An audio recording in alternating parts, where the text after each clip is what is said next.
Hi, Glenyx. Hello, how are you? Good, good. Thanks for coming to the What podcast. So nice to have you as a guest. Glad to be here. Yeah. So as you may know or may not know, the way that I usually start is ask by asking you to just share with the audience what you think is important for them to know about you, and then we'll get going. Okay, big question, as The always. big Uh, coaching questions. right? Right? So I'm Glenyx. I am a passionate learner. I am obsessed with human performance and growth.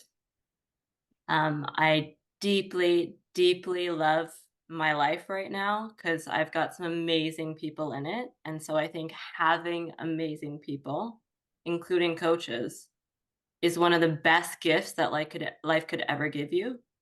Um, Hmm. so yeah, I think that's the most important bit. Wow, I love that deeply, deeply love life statement. Yeah. That's great. So how does that love of life currently align with your love of human development? I think I've just reached the era in my life where I'm like, okay, I've sorted out most of my adult things.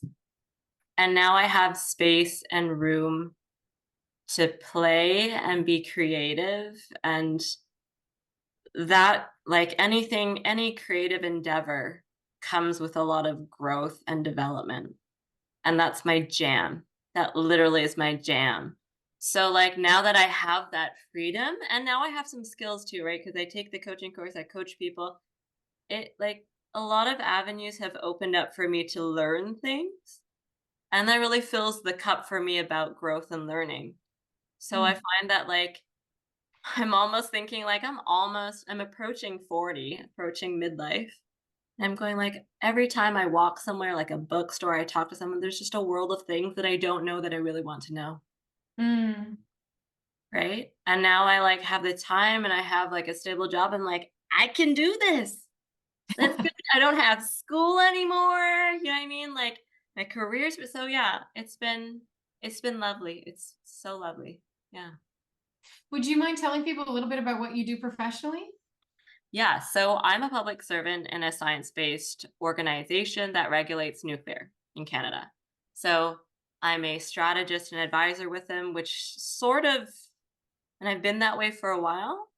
And that actually sort of brought me to coaching, in fact. It was my career with them and seeing all these things and loving this organization so deeply that like when things weren't going great, I thought like I really need to help them. Right, Mm. I need to like, they've given me so much, I really need to do something for them, and they're going through a tough time, so, that's my work life, um, and so that's how I got to coaching, yeah. And so did it help, the coaching? Was it what you expected? It helped in a way that I didn't expect, I think is the interesting thing. I thought that I was gonna learn how to be a coach and figure out how to motivate people and help them be successful and then be like super happy that I was a part of that journey. And in fact, it sort of did something really different. I noticed that I would be more curious with them. And the way that I had thought I would help them, like, oh, these are the facts, and like, this is where you stand, and like, so therefore, like, this would be no, like, it opened up conversations about like, what are you worried about? Like, what do you care about? Mm. And then like that curiosity drove them in other directions, like people in other directions that were, I think, more meaningful for them. Right? So I thought I was helping one way, but really I was just asking those questions and they're going like, "Oh my god. Like no one asked me this really obvious question. And now that I have it, like I got to think about it, right? What do I do with it? How do I sit in it? What do I do at work next day?" So I think if anything I made the workplace a little bit warmer, a little bit brighter, a bit more sense of humor in the fact that, like, we're surrounded by logic and experiments and testing and some pretty hard stuff, right? So I brought a bit of warmth, which that has turned out to be very um impactful. Yeah, made it a little bit more human. Wow, it's really interesting to hear you talk because I mean, for me, science and research is all about inquiry, right? It's about Yeah, the hypothesis and disproving and continuous development and learning, right? yeah, It's yeah. continuum. What do you think your questions tell you about motivation or human motivation?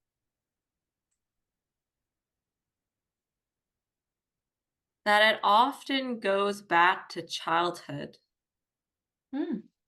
People's experience in their formative years really alter the way that they even see science, right? Like I work with a bunch of scientists, a bunch of experts, not even just in science, but just a bunch of highly educated experts. But the way that they approach science, which often involves humans, right? And often involves like phenomena that you don't understand, uncertainty, the way they react to it is sort of, it informs what kind of scientist they become. What I mean by that is, I've met some people who really don't care about anything but the numbers and the information that they gather, and they'll synthesize it, which is great, right? We're all after knowing something. But then there's a difference between that and then finding truth, right? So I find that sometimes they really narrow in on the data says XYZ, it's above a certain limit. This needs attention. And I'm like, great. But what does that actually mean for a human who has to get it under that limit? And Hmm. why aren't they doing that already? Right? It seems obvious. So, in a sense, like no amount of data and evidence will make a behavior change, right? Like we're a very safety based organization. All that data doesn't mean anything unless you make it safe. So, yeah, I find that their childhood, right, and what they gravitate towards and why they chose science sort of changes the way they see what they're presented in the data. Does that Hmm. make sense? Yeah, well, it makes sense, especially when we think about the role of perception in Yeah, coaching, questioning our beliefs and the attitudes and the meanings that we make of things to lead to the story we tell ourselves about science or anything else, right? yeah. Well, so what have you noticed, if anything, your questions, like what do they do for the team, for the environment at work? A bit of soul searching, I think. Hmm. Because we don't often have time and quiet time to really consider what we're doing, right? Like, especially in any government department, the workload is often crushing. So you don't Mm-hmm. really have time to think. You Mm-hmm. don't have the time to understand, like, where do I fit in the mandate of the organization? And Mm-hmm. then what impacts am I really here to make? Because I remember when I first started in public service, I was like, I need to make the world a better place. I would like to start with my country first. And then you get into the groove of any government department, the workload is crushing, you don't get a ton of support. You're trying to keep all the lights on. And then you don't really think about like when someone tells you just do this, you're like, but why? What is it about this that's so important? That doesn't seem to directly link to any impact we're trying to make. Right. So I think that when I ask these questions at work and have people kind of reflect on, like, what is it that you're actually bringing today? Sure, you have to fill out some forms. Sure, you need to approve some things, but what is it that you're actually intending on impacting today? And I work with a lot of managers, right? And their role essentially is to impact humans. How do you impact them to do the right thing? Are we asking what is the right thing in spite of all the other competing pressures that are out there. So I think they leave my conversations with them hopefully with a bit of empathy, because we as experts, we're usually all high achievers and quite critical of ourselves and our work. Mm, So with a bit of empathy, and a bit of self-compassion in the work that we do, and a bit more clarity in what is the purpose of me today. mm, At least I certainly hope that that's what's happening, right? And when I have conversations with some of the people at work who I'm closer with, and we've had a lot more coaching conversations, I find the conversation ends up being more thoughtful than before, right? It's not just, I have to do this, therefore I'll do it. Or I know that these are the steps of the bureaucracy. I have to do 10 of them and then that's fine. I'm like, well, what if you do all 10 of them and the result you get is not the one that we're going for, right? I wouldn't want you to be like, well, I did 10 steps though. I'm like, no, maybe those 10 steps aren't the right ones, mm, right? What if you tried a different approach to your job? Maybe it's not about steps. mm. Yeah. So soul searching. So, okay, well, that's so neat. And so that's about the work, but I wonder, I guess, as you're talking, what shifted for you the most since your introduction to coaching? I think realizing that like all the machinery and information is nothing without human connection, right? Mm, Like I love science for many reasons. One of them it is a field for finding truth. And that's really important to me. But so what if you find the truth and you don't do anything with it, right? So when I approached coaching, there was a lot of self-discovery, obviously a lot of powerful questions that help uncover things that we don't usually think about, a lot of empathy. And when you show those qualities, you inevitably get connected with someone. mm, And that connection helps you not only make sense of the truth that they're living, the truth that you're living, and then the objective truth, right? And so we're sort of somewhere in between the objective truth, where we live on some spectrum.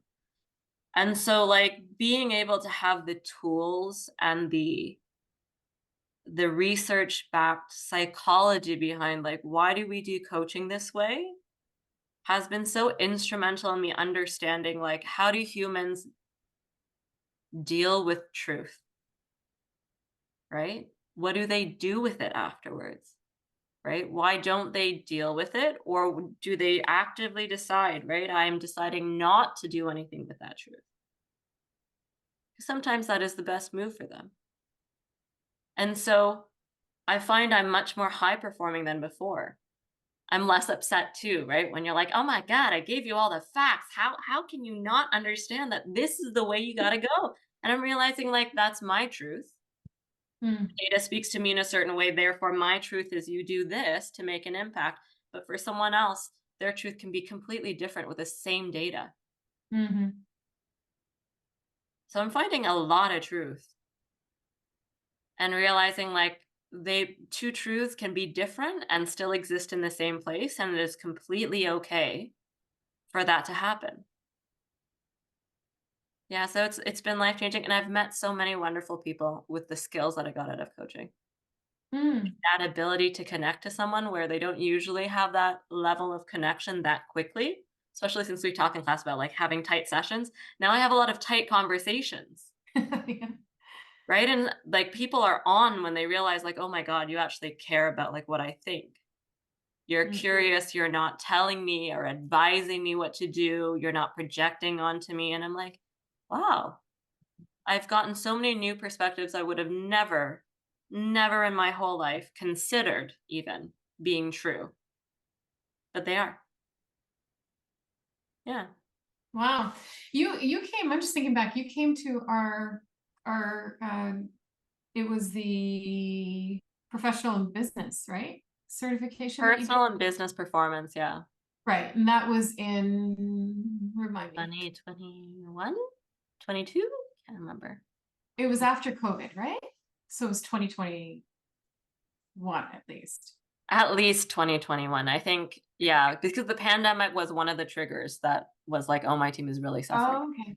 right? Okay. Like, I really need to figure out how to help them through this. Okay. And Yeah. then you just came back for the advanced program. So, Mhm. and that's such a great crew. Like we're having so much fun in there. So, Yeah. tell me, what was it that had you coming back for advanced skills? I just felt like something was missing. And I don't mean that in the sense that, like, the first course wasn't great. Obviously, it changed my life and made me, like, it reminded me that I need to come back to it. But I always felt like there was something missing because maybe I was trying too hard to perform the perform model, Mm, right? And it just sort of seemed like in my coaching sessions, in my coaching conversations, there was more to be had, right? Because I've seen great coaches do stuff and I'm like, well, I don't really do it like them, right? There must be some learning here. And the other one was group coaching, right? I really wanted to understand, like, how do you group a set of people together in in a tight space, right? Where not everyone knows where everyone stands. And like that part was really important to the way that I deal with groups of people at work, because that's what I do, right? I advise, I mm, strategize for groups of people. And then I think the last thing was I also felt out of touch with coaching for a while. mm, I think I've said this before, coaching really is a luxury service. It's expensive, right? Especially if you're charging. And I thought, like, there is something about this that I want to learn more about. Like, how would I do this even more effectively? Could I do it in a half hour? mm, Could I get my sessions as tight as that? And maybe I can charge them less, mhm, right? And I didn't come into it for money, but I realized there's a part of coaching that I respect enough that I think I should charge people for. There's value in this service. So obviously, if people can afford it, they should pay for it. Is my mhm. belief, at least. Yeah. Does that answer your question? Yeah, no, it's good. It's good to hear like what your, what your thought process was coming back. Yeah.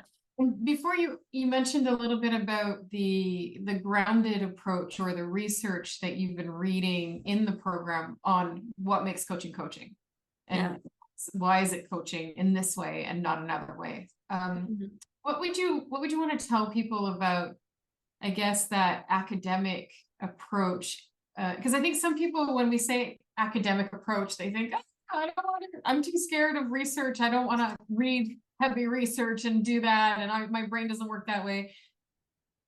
And we've designed our programs to be founded on that, but also very Yeah. easy to digest, right? And super Yeah. practical and not heavy in that way. So what would you say to somebody who was considering coming into the academy?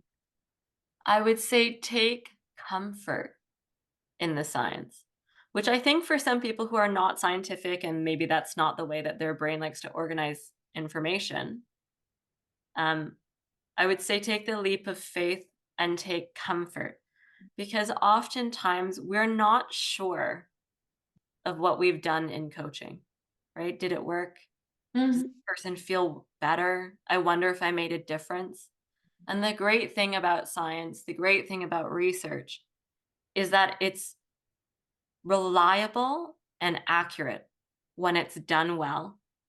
When you find truth through rigor and peer evaluations, like a lot of people looking over your work and assessing, and there's a community of people who are in search of truth and they stick to the um, standard for finding truth, then you know that when you do your coaching, it is based on the fact that there's hours and hours and hours of love and attention and inquiry into something so that you know it's the truth, right? If I ask this person to, compare the ideal self first, like look at the ideal self first and then look at where they are, and that helps them better progress forward without going to a negative loop or whatever. Know that that method is going to give someone a better chance at changing their life, right? Mm. Based on so many experts who have dedicated their lives to this, right? And that's the comfort I get, right? Because I don't often get to check in with a client maybe from 3 years ago, like, how's your life? What's going on? All that stuff, right? Like, what did you get out of it? Because sometimes they go off and they work, right? You do your coaching session, they know what they got to do, and they got to work on it for years and years and years. And sometimes you don't hear back. Mm. And so that for me is reassuring, right? I do the thing that's important to me.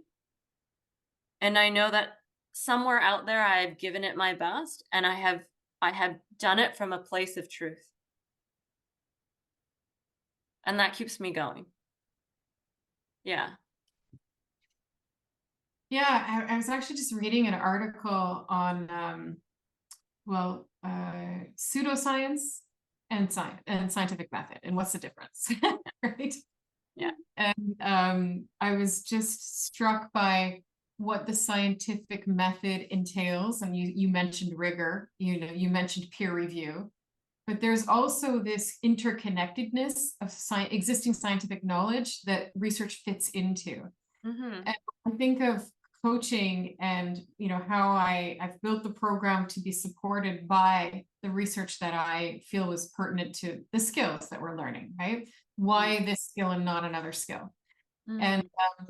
I see that interconnectedness. So like it's such a, like you said, what did you say? Take comfort in it. Like it's Yeah. such a comforting, I mean, it's what I needed to believe in coaching, right? It's what I Yeah. needed to be able to say, okay, I get it and I can do this. And I'm going to do it because I know the science backs it and the research backs it. And that idea for me was important to me. And so that's why we built the academy on that foundation.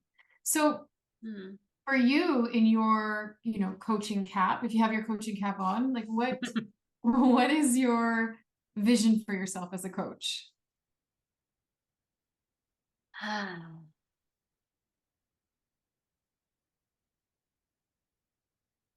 I'm going to say the obvious. I want to change lives. Hmm. And what I mean by that is it's going to be a personal anecdote. I've not had a particularly easy life. So performing at my best was not obvious to me, right? Like I didn't have the tools, I didn't have the understanding. But I always remembered that like in the most difficult times, there was a somebody who was curious about me and asked me a question in a simple enough way that like kind of cracked my mind open so I could think a little bit further than my suffering, right? Or further than what I knew. And so I always found that phenomenon to be um an absolute blessing because I don't know where I would have been if those people had not kind of drifted into my life and then drifted back out. Right, and Mm. I still remember the words that they told me or the words that they said that, like, made me go like, "Oh my god." I didn't know that there's another reality outside of myself, my current self, that I could be, and I would love to be that for somebody else, and they don't have to be struggling and suffering the same way that I do, but, I mean, what human doesn't suffer, Mm. right? Life can be so messy and unpredictable, and not everyone is equipped the same way to deal with it, right? So, for me as a coach, I want to be a cheerleader that's not prescriptive, right? I just want them to know that I'm rooting for them, that I'm curious about what's going to make them move the way they want to move, right? I want to understand like the landscape that they live in. And like I always imagine whenever I sit with a client, we are mapping a landscape out, right? Mm. Like, okay, I know that you have this tree and it's in your way, but what's further than that? What's wider than that? And then once you kind of map it all out with them, like the obvious question for me is like, well, where do you want to go now? It's not this tree that's like stuck in front of you and you can't see anything. There's so many places you could go. Like, tell me where you want to go. And so, like, being that somebody for someone, nurturing that sort of growth for them is very satisfying. Super, super satisfying. And I learned so much in the sessions for myself because I learned how much I do judge, right? That's a part of our brain that inevitably is going to do that. Yeah. And then how much I don't know, right? Like to be surprised by your client that they were going in a completely different direction with completely other factors. I'm like, "Oh my god, Glenyx, you know nothing. You have a lot to learn. Yay." You know what I mean? So much more to learn. Like you just discovered another library over there. You thought this was a great library. There's a library over there. So yeah, that's the type of coach I want to be. You're making me think of I want to do a podcast session on the role of humility in coaching and as a coach, learning to be a coach. What would you say is the role of humility for you?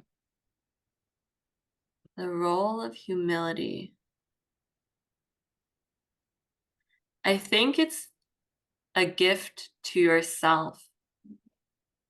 I know that's like a lot of times when we talk about humility, it's often with the other person in mind.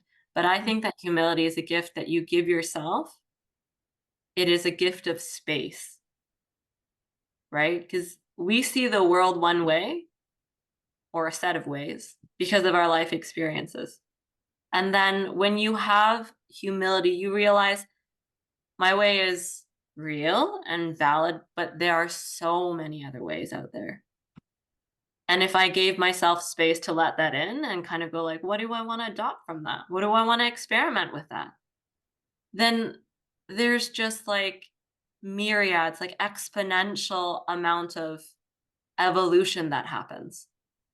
Like your brain starts making new like neural pathways. And I'm like, imagine I just created a new one in there.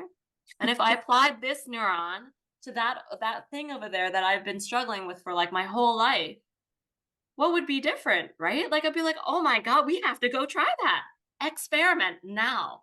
You're Yeah. so yeah. And then what kind of person will I be after I do that experiment, right? Because a lot of the times when we do these like deep introspection, you don't come out the same way that you went in.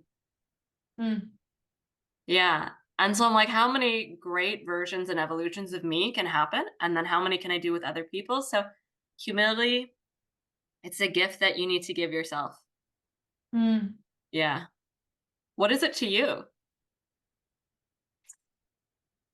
Oh gosh, we have to be willing to put our egos aside in coaching. I mean, when we're coaching, to show up for someone is to put your beliefs and your systems aside, Mhm. right?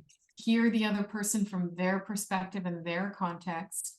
You really have to self-manage that voice, the judger, right? Mhm. Or the relator, the person relating to the story, wanting to Yeah. step in with your own story, or the part of you that wants to share your brilliance, right? And tell people what you think. Like every scientist I know. Yeah, no, but Yeah. it's a struggle because we've been taught that to build rapport, to connect to somebody is to relate and to tell them what you think and to interrupt and to do all the things that are, the antithesis of coaching, right? Mm. Coaching is about creating space and through that dialogue, through that partnering, through that, we call it reflective observation, that Mhm. people, meet themselves for the first time through the coach because you're Mhm. the mirror. You're not trying to be the advisor, the consultant, or the teller. Yeah. So I think humility, you have to be able to step into humility to do that. And where does humility show up in your life outside of coaching? For me, oh Yeah. gosh, parenting is the humblest job ever. Like, oh my God, I know nothing. Yeah, no, relationships. I think and I think coaching teaches you the role of humility. Maybe people think Yeah. humility means not contributing or being able to show people how smart you are, how good you are, what you think. Yeah. I think it's the opposite, actually. The quietest person in the room is the strongest person in the room, right? Because willing to hear and listen. And don't you get so much more information when you're not talking? Oh, yeah. You ask a question and shut up. It's like, oh, I didn't know that. Oh, I didn't know that's how they thought. Oh, I didn't know they already knew that. Like when we are silent, we learn so much. So yeah, Yeah. it's everywhere. Yeah. You flipping the podcast? No, just thinking. Like, that's like exactly what you just said, right? When you're listening, you're like, there's just so much information that comes in. And Well, just what you said, I was like, whoa. mm, Yeah. when we talk about in the course, I don't know if you remember, there's a part where we say, you can tell somebody what to do, but advice typically answers the wrong problem. Like it's not addressing the right issue for the person. Mm-hmm. For example, if somebody's learning, let's say you have 5 people learning to public speak, right? Mm-hmm. If you decide that you've decided that each one of them is lacking confidence and that's why they're not good public speakers, you're going to mentor each person from that point of view, from that lens of, oh, you must lack confidence, so I'm going to show you how to develop confidence as a speaker. But Mm-hmm. what's the source of that confidence? We don't know. For one person, it could be my face gets really red when I talk to people and I need to control my temperature, my body temperature. For another person, it might be I forget what I'm saying. My words or my thoughts are jumbled up and I need to do better preparation or be able to remember my script better. For Mm-hmm. someone else, it could be something else. So we never know what the real issue is until we ask. Otherwise, we're just making assumptions. And Yeah. so how often are we getting those assumptions wrong? And I think that that's actually where conflict begins, subtly. These assumptions that we make, and then when we make an assumption about someone, what happens? If I were to make an assumption about you, what's your immediate reaction? Distance. There's Right. more distance between you and I. And that's what I mean about the connection, right? Yeah. When you approach it that way, you are closing the gap between you and them. Mm. And so like I think about all those times I'd given advice before I'd come to coaching and learned with you, right? And I realized like all that time I'd put distance between me and someone important. And that was certainly wasn't my intention, but that is the habit that we seem to have, right? But we're not taught how to listen. Oh no, We're yeah. taught that listening is equivalent to hearing, which is Or like, just being silent for a second, right? And pretending like you're listening when really you're thinking about like, what would I tell this person next? And I'm like, that's yeah, putting distance. we first, I think, need to make listening a subject in schools for it to be something that we can do well in communication. But yeah, I think that there's so much to that coaching brings to connection. In fact, I was going to say earlier, in our life and wellness program, you didn't take that program, but Mm-hmm. in the early part of the program, we have a little mini research project, and it's people go out and ask 4 different people from 4 demographic groups and cultural groups, what is connection? What does Mm-hmm. it sound like? What does it feel? What does it sound like? Look like and feel like? And so they go off and they do this thing and they're not thinking much, but they all come back every single class. And I've been doing this 3 years. I have so much data. I want to code it. I've actually started coding it because I wanted to make a little mini ebook on what is connection, because you'll never guess. What do you think people say when you say what is connection? Just a general. Let's leave out the what does it feel like, look like, sound like. What is connection? What do you think most people say?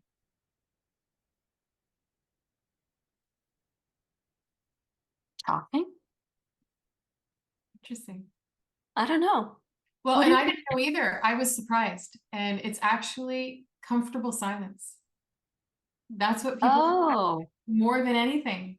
And imagine when you're comfortable with someone and you don't feel like you need to fill the space. You're not trying to like come up with things to say. You're not trying to fill the silence. You know, it means you're like at the most comfortable level that you can be with someone, I think. And that's really what the research is showing. If I only coded probably half, I have a lot more to go, but No, okay. interesting. So when you first asked me that question, the first thing I thought about was eye contact. But there was no sound. It was eye contact. And it was like a non-judgmental eye contact. And I guessed about talking because like we often start there, right? When we're trying to connect, is talk to each other. Because it'd be really weird if I'm on the bus and just staring at someone. But yeah. Well, and I think of like if you were to see two people on a park bench sitting next to each other from across the park, you're not near them, and they're not saying anything to each other. Do you think you can tell if they're connected or not? Depends on how close they're sitting. Well, I don't know. I think you can tell by the energy and the body language. They're either going to be like there's a coldness or they're going to be there's a warmth. I don't know. To me, that's what I think of when I think of silence, the comfort of silence. Comfort of silence. I like even in our answers, it shows such different sides of us. I think people are for sure. It's different to everybody. That's the other thing that comes back. When they come back, they're like, whoa, we didn't realize there were so many different answers to what is connection. People look at it differently. Some people are offended by the question.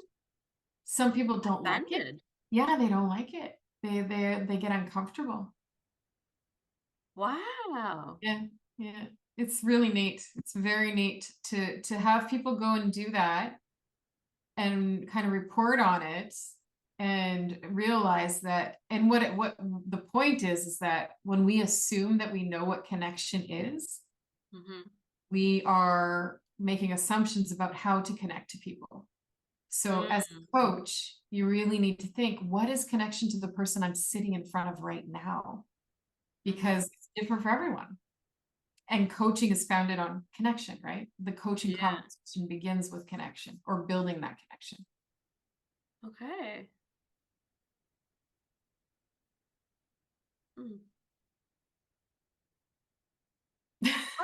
How do you normally connect to people? Because you meet tons of people all the time. Yeah, you know what? I'm really curious about people. I'm very good at I think reading well, I've been told, and I think I have enough proof that I'm good at reading the energy in a room. So not just one person's energy, but the energy and how it's connected, or it's like it flows in a room. So I guess it's my curiosity. I think that's the number one thing that would come to mind. Yeah. I mean, I'm going to be a scientist for a sec. Literally. Like, what do you pick up when you walk into a room? I'll give you an example. I may have actually shared this already in a podcast. I don't even know, but it stands out to me because there was a room full of really high level people in different industries. And it was like a conference type thing. And I guess part of me is that wanting to please, right? I really want people to be okay. Like I always want people to feel comfortable, to feel like they're taken care of, to feel like they have everything they need, and they're getting what they want, what they wanted. So this was a conference that was organized. I was part of the team that was organizing the conference. And I was walking around the room and there were dinner tables. And there were people being sat with name cards, so nobody really knew each other. And I would walk around the room and I noticed that some people were really getting connected and talking and you know and looking connected from what I could see. And then there were others that weren't talking and they were just sitting there and I was like, oh no, that's not gonna work. Like I really needed I wanted them to have a great time. I wanted them to feel fulfilled. So I started to move people around. It's like, and I would come up with an excuse like, oh, you know what? I didn't realize that you were, you know, there's somebody here that you really want to know, and let me move you. And I would move people's chairs.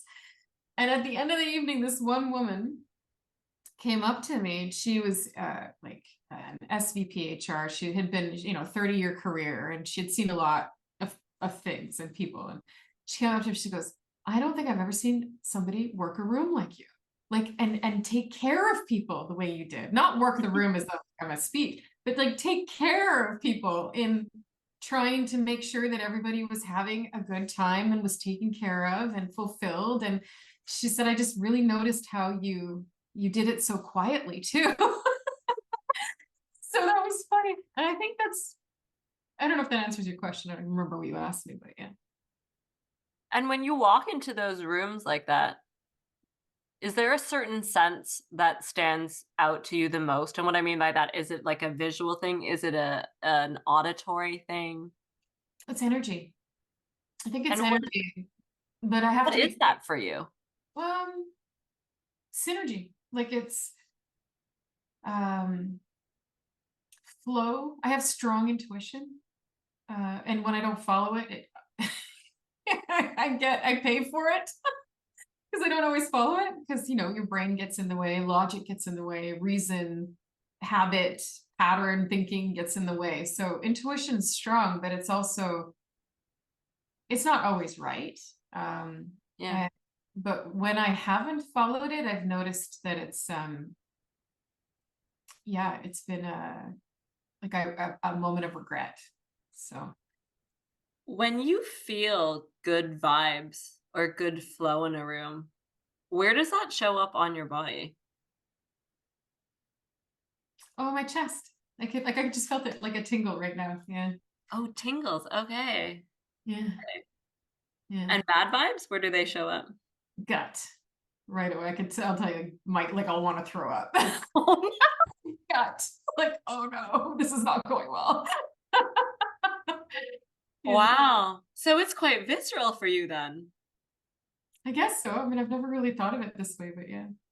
I don't know how this happened, by the way. This is my podcast. I'm supposed to be Oh, I'm talking sorry. to you questions. You had so many interesting like breadcrumbs you left behind that I was like, I need to know where this goes. That's my knowing. But what about you? How do you build rapport in coaching? That's a question we get often, actually. Build rapport. I tend to have a sense of humor. Yeah, humor works well for me too. Yeah. Because sometimes people really come to you not knowing what to expect. And there you can tell there's a nervousness. They're here, they want to perform, right? Because obviously, like it's expensive and they have that in mind and their time is expensive. So you can tell there's like a nervous energy.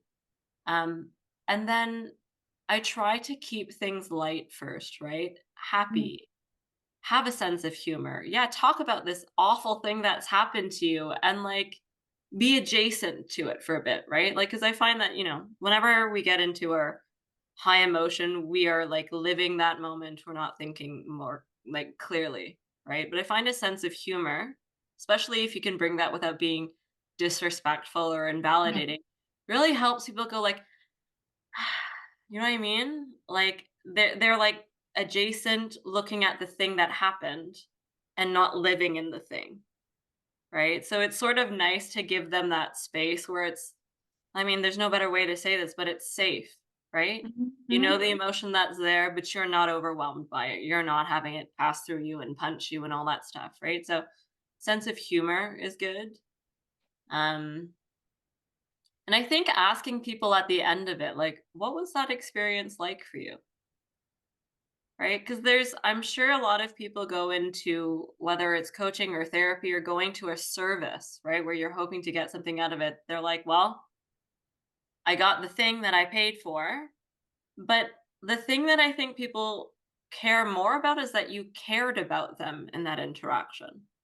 I Mhm. actually care how people feel and what their experience was.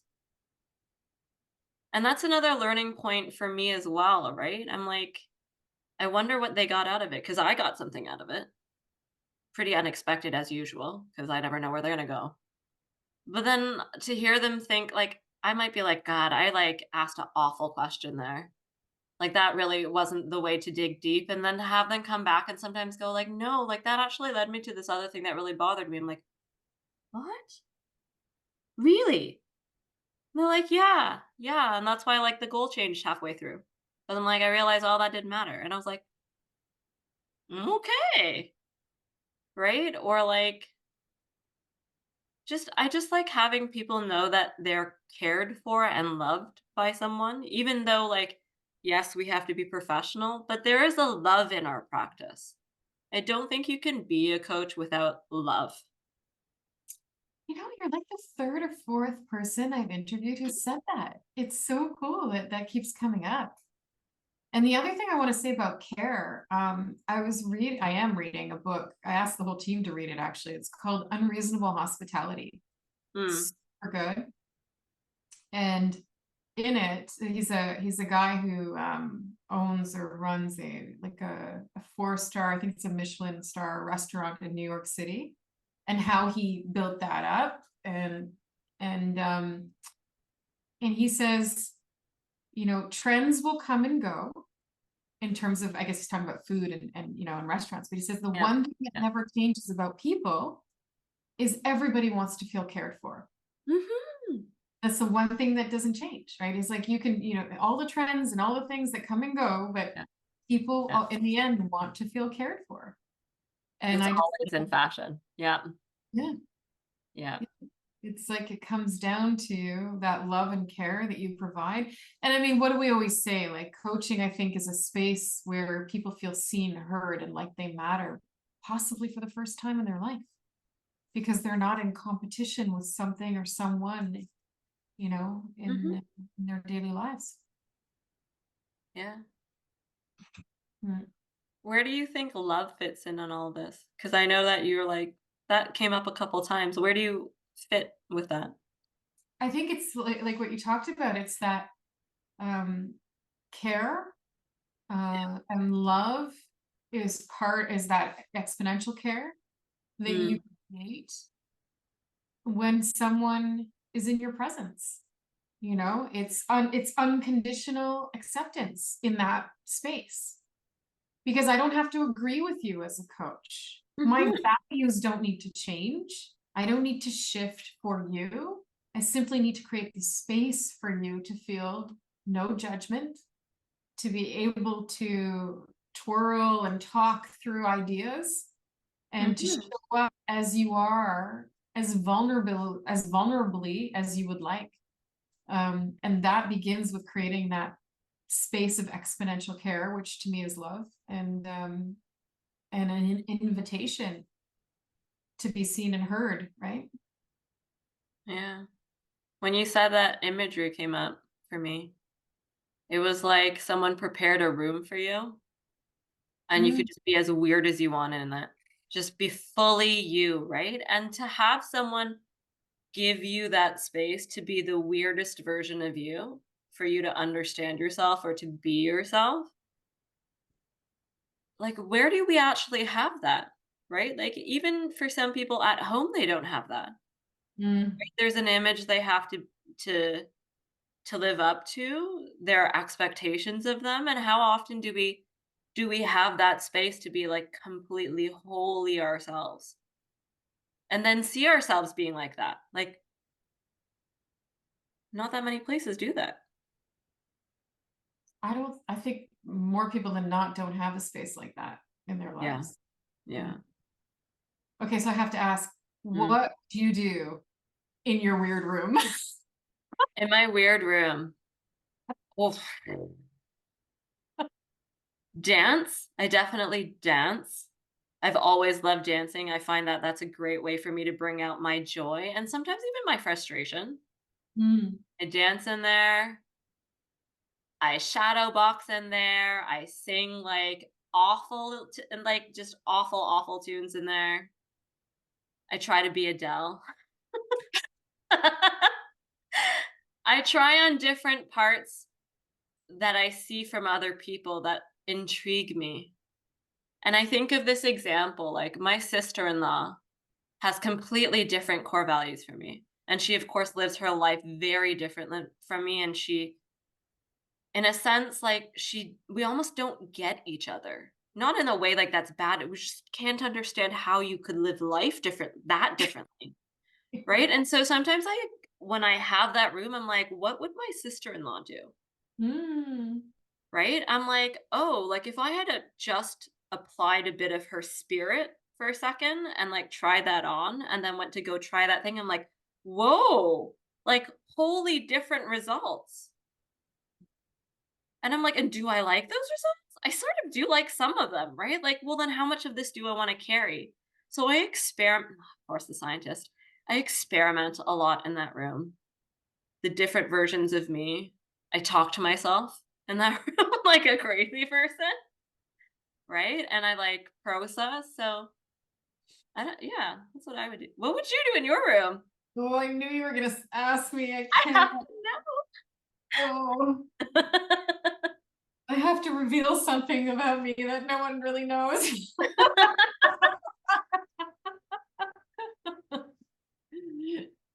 I think I would probably put on a Taylor Swift concert. Yes. Wait, are you Taylor Swift or are you in the audience? You're No, Taylor no, Swift. no. I would have to be. It's a weird room, right? I'd have to be her. I'd have to be like with my guitar, which I can't play, and the songs that I sing that I can't sing. Beautiful. I Yeah, love it. I yeah. love it. Yeah. My Swiftie side would come out, I think, for sure. And yeah, and I think I would dress up in weird outfits. I would like, Yes.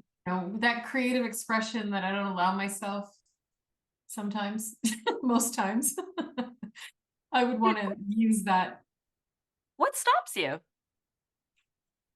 Well, I mean, listen, I have a uniform. So What, a uniform? I'm of the what do you call it? The essentialism that like the less is more, because I don't like if I have too much choice, forget it. I'll never get dressed in the morning. Like I just can't. I need to have very standard like things that I go to. You do have a very specific style. Oh, there you To go. me, it's like alpine skier that's just come into the chalet for a little bit, for a little dip. I can't ski anymore, but I do après ski very well. And you I'm dress the on my part. knees, It's so no more amazing. skiing. But yeah. Yeah, that's a good. Okay. Mhm.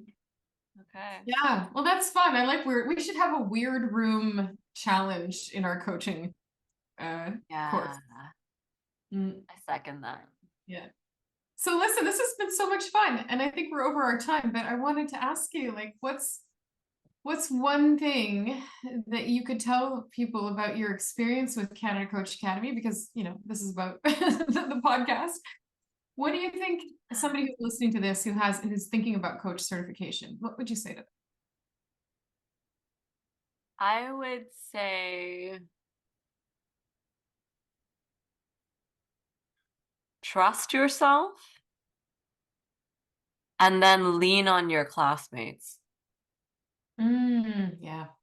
Yeah. Yeah. Because there's certainly especially if this is the first time, right, at Canada Coach Academy, it's gonna be weird. I remember my first class with you, it was weird. Oh yeah.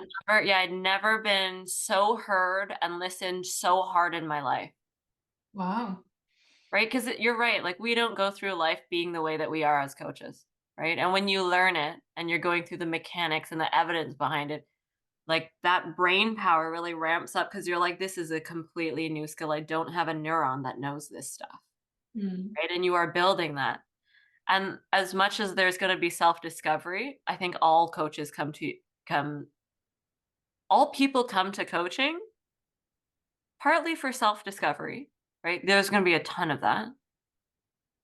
And the other part is like there's a community here in your classmates, in your instructors, where you have so much freedom to ask the weird questions that people don't ask. Right? And like I've been in like 2 courses now with you. I ask weird questions all the time. I struggle all the time with like, what, but you said this and then that. And then how do they meet? Like, how is that possible? Right? And like I think there's a gentleness and an intellect that comes with the way that you guys frame your answers for people to digest because it's such a strange thing to learn. Strange Mhm. and wonderful, but strange for sure. Mhm. So trust yourself. You came here for a reason, right? And then lean on your classmates and your instructors to be weird. Ask the weird questions. Like, don't be shy that, like, oh, what will they think? No, everyone's thinking that. Everyone's got their own weird question to bring, and this is the place to do it. Yeah. Oh, yeah. Well, I mean, and we don't, I think the weirder the question, the more we learn. So it's, it's a great way to engage with the material. It's to, we always tell people show up as you are. And you have such a great, great group right now of people in the advanced program that are so engaged and switched on and supportive of each other. Like I have so many good groups like that now. Well, always have, but I'm noticing even like you get a group of people who seem to be the most diverse, like so different, like you and your sister-in-law, like they could not be more different. Yeah. And I notice how the coaching skills and the way that we approach the program has gotten to be so skillful that it works with any group. It's Mhm. not just, not all the conditions have to be just so. They work with the most surprisingly diverse crowds, which I really love. So Yeah. yeah. Well, thank you so much for your time. This was fun. Thank you. I had lots of fun. Yeah, I hope you'll come back. And is there a place where people can reach you? Like, do you have a blog? Do you have an Instagram? Do you have a LinkedIn? Where I are am you? on LinkedIn. I Okay. confess I'm not great about checking it, but I'm happy to talk to anyone who has an interest in coaching, would like to maybe be a coach themselves, because we're doing some big stuff, some really big stuff with coaching, whether it's in class with your classmates as you're learning, Mm, really big stuff in there, or whether it's you going out into the world as a coach, finding out how you fit in with the rest of your environment, big things, such mm. big things. LinkedIn. Yeah, and thank you for multiplying the impact of coaching in the world. I think this is what we do and why we do it, right? Yeah. So awesome.